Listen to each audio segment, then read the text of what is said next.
오늘 우리에게 주시는 하나님의 말씀은 시편 119편 89절부터 96절까지의 말씀입니다.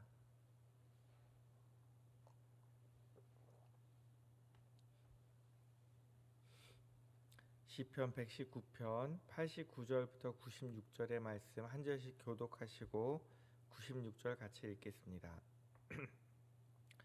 여호와여, 주의 말씀은 영원히 하늘에 굳게 섰사오며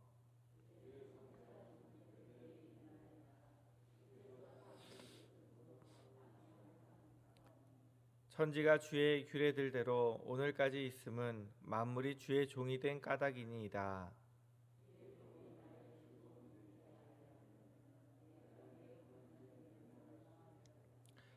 내가 주의 법도들을 영원히 잊지 아니하오니 주께서 이것들 때문에 나를 살게 하심이니이다.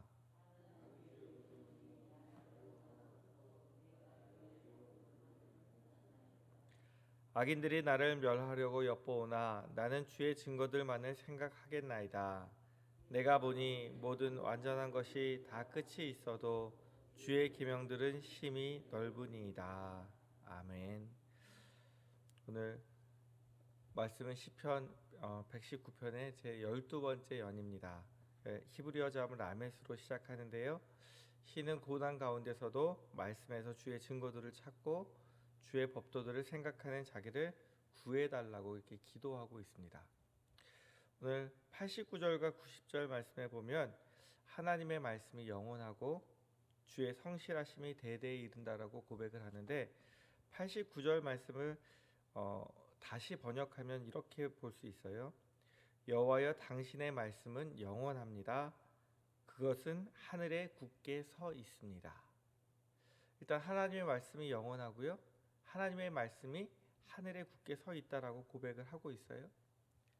하늘이 변하지 않는 것처럼 하나님의 말씀이 영원히 그 하늘 위에서 변하지 않는 진리로 있다는 고백을 하고 있습니다.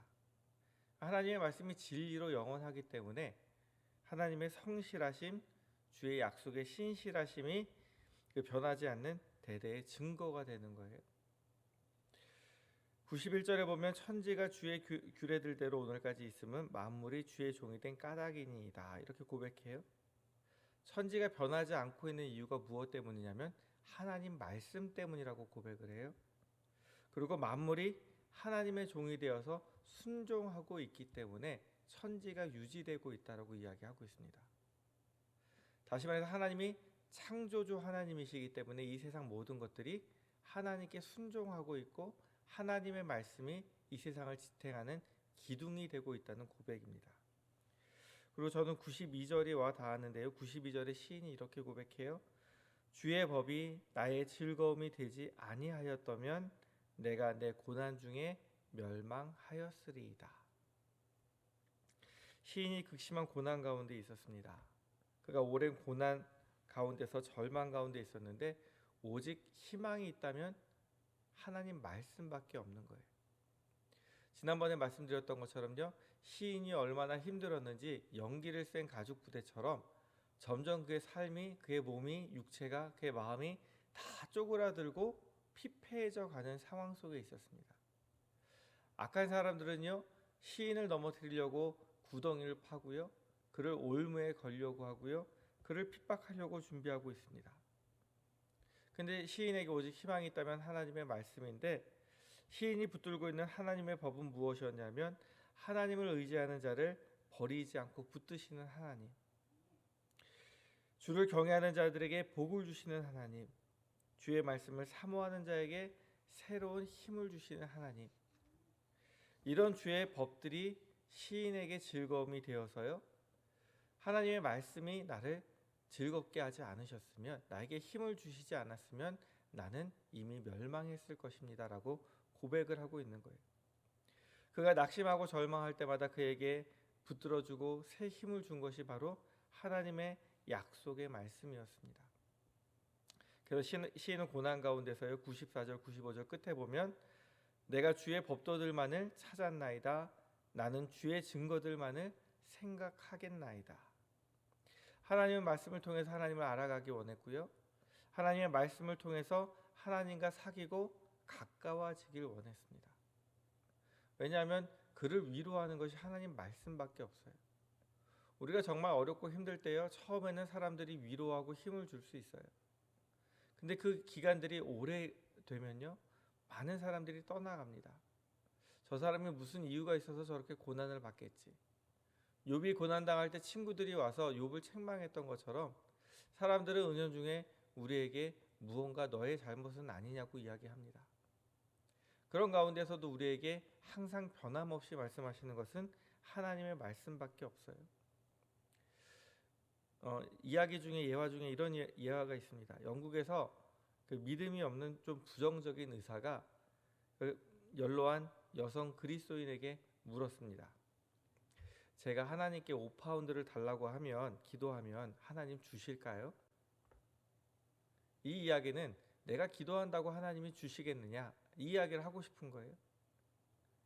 그러자 이 여성이 이렇게 질문으로 대답을 합니다. 선생님, 그 당시 왕자가 웨일즈였나 봐요.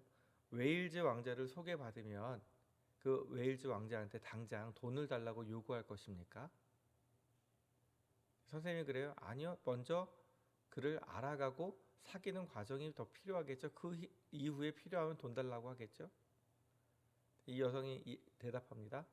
하나님도 마찬가지입니다. 우리가 기도하면서 생각하는 것이요, 하나님과의 사귐은 없고 그냥 무조건 달라고만 하면 된다라고 생각하는 경우가 많이 있어요. 그런데 이 여성도 그렇고 시인도 그렇고 하나님의 말씀을 통해 누구를 알아가기 원하냐면 하나님이 어떤 분이신지를 알아가기 원하는 거예요. 내가 하나님이 어떤 분인지도 모르면서도 그냥 막연히 기도하면 들어주신대. 그럼 무조건 달라고 기도하는 것이 아니라 말씀을 통해 하나님을 알아가는 과정이 굉장히 필요합니다.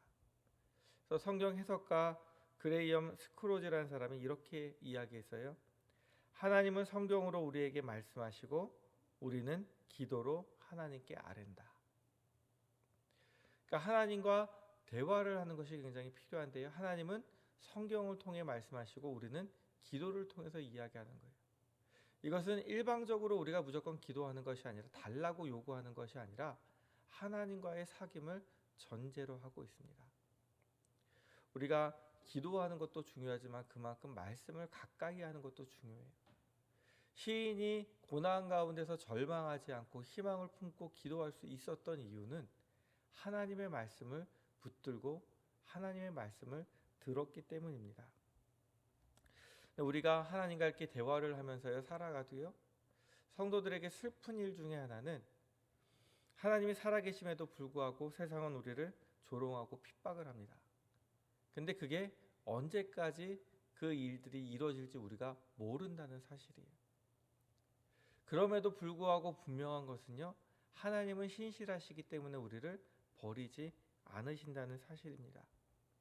아까 말씀드린 것처럼 시인이 지쳐 있어요. 연기를 센 가죽 부대 같아요. 그가 피폐해져 있어요. 마음은 너무나 힘이 들어요. 그런데 그의 마음이 하나님의 성실함에 딱 머물고 나니까 그가 새로운 힘과 용기를 얻는 거예요. 하나님의 말씀이 즐거움이 되어 주시니까 그가 절망 중에서 멸망하지 않고 새 힘을 얻게 되는 것입니다. 하나님 말씀대로 천지가 만들어졌습니다. 하나님의 말씀이 천지를 붙들고 있어요. 그거와 마찬가지로 하나님의 말씀이 시인을 만드셨고 하나님의 말씀이 시인을 붙들고 계시다는 것을 기억하시기 바랍니다. 시인은요, 자신이 믿는 하나님이 어떤 분이신지, 그리고 지금 자신이 가지고 있는 말씀이 어떤 가치를 가졌는지 생각하는 중에 그가 고난을 이겨내게 되었습니다. 오늘 말씀해 보니까 모든 고난이 끝나는 시기가 있어요. 하나님의 말씀이 이루어지는 시기가 있어요. 악인들이 자신을 핍박한다 할지라도 분명히 그것이 끝나고 고난도 끝날 것을 알고 있었어요. 악인들은 자기를 넘어뜨리려고 혈안이 되어 있지만 시인은 하나님의 말씀 속에서 보호와 약속하심을 찾았어요. 그래서 말씀이 그 성도를 승리와 기쁨으로 인도하는 관문의 문이 되고 그 다음에 우리에게 복이 된다는 그런 것을 깨닫게 되었습니다. 우리가 잘 알고 있는 여성 중에 오프라 윈프리라는 사람이 있어요. 미국에서 굉장히 영향력 있는 여자분이에요. 이분이 굉장히 불우한 시절, 어렵고 힘든 시절을 겪었지만 그가 하나님을 만나고 나서 이렇게 고백을 해요. 절망적인 상황 속에서 하나님을 알게 되고 하나님의 말씀을 묵상하는 가운데 하나님을 의지하고 하나님의 법에 따라 살려고 하니 하나님께서 그 길을 인도하셨습니다. 절망 중에서요, 하나님을 알게 됐어요. 하나님 말씀대로 그 말씀을 어떻게 살아가야 될지 묵상하고 그 말씀대로 살려고 노력했더니 하나님이 그 길을 인도하셨다. 이렇게 고백을 하고 있어요.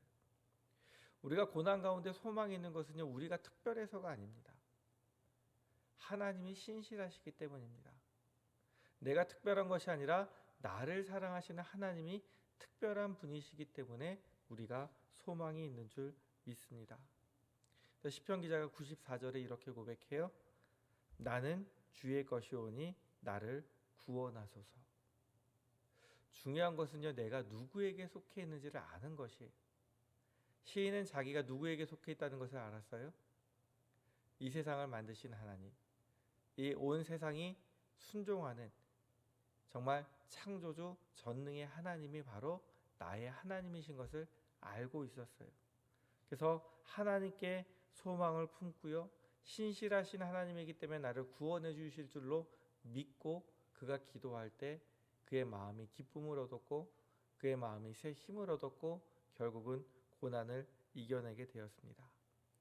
바로 이 시인은 구원하신 하나님이 누구의 하나님이시냐면 우리의 하나님이신 줄 믿습니다. 우리가 말씀을 통해서요, 하나님을 더욱더 알아가기 원합니다. 나를 사랑하시는 하나님이 어떤 분이신지 알게 되기 원하고요, 또한 나를 사랑하시는 하나님이 얼마나 나를 사랑하시는지 알게 되기 원합니다. 지금 사순절 기간이에요. 예수님이 누구를 위해 고난을 당하셨어요? 나를 위해 고난을 당하셨어요? 그럼 이 사순절 기간이 내가 예수님을 고난받게 했나 하고 슬퍼하는 기간이 아니에요. 나를 위해 고난까지 당하신 그 예수님에게 감사하는 시간이에요. 다음 주 수요일날 설교하려고 준비하면서 예화를 생각하다가 지난주에 제 조카가 애를 낳았어요. 근데 애를 낳는데 한 5개월 동안 이 자궁이 약해서 이 자궁이 열려 있는 거예요. 그러니까 되게 안정적으로 조심하고 병원에 입원하기도 하고 이러면서 애를 갖고 있다가 둘째를 낳았어요. 근데 여성분들은 뭐 다 애 낳으셨기 때문에 아시겠지만 애 낳는 게 고통스러워요, 안 고통스러워요? 고통스럽고 힘든 과정이에요.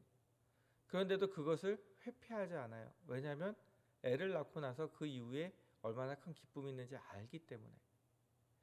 주님께서 분명히 큰 고통을 당하셨어요. 그러나 주님은 그 고통을 참으셨어요. 그 뒤에 있는 영광을, 우리를 구원하실 수 있는 그 기쁨을 알고 계셨기 때문에. 그러니까 주님이 고난당하신 이유는요, 우리를 슬프게 하기 위함이 아니라요, 우리를 사랑하시기 때문에 기쁨을 주기 위해서 고난을 당하신 거예요.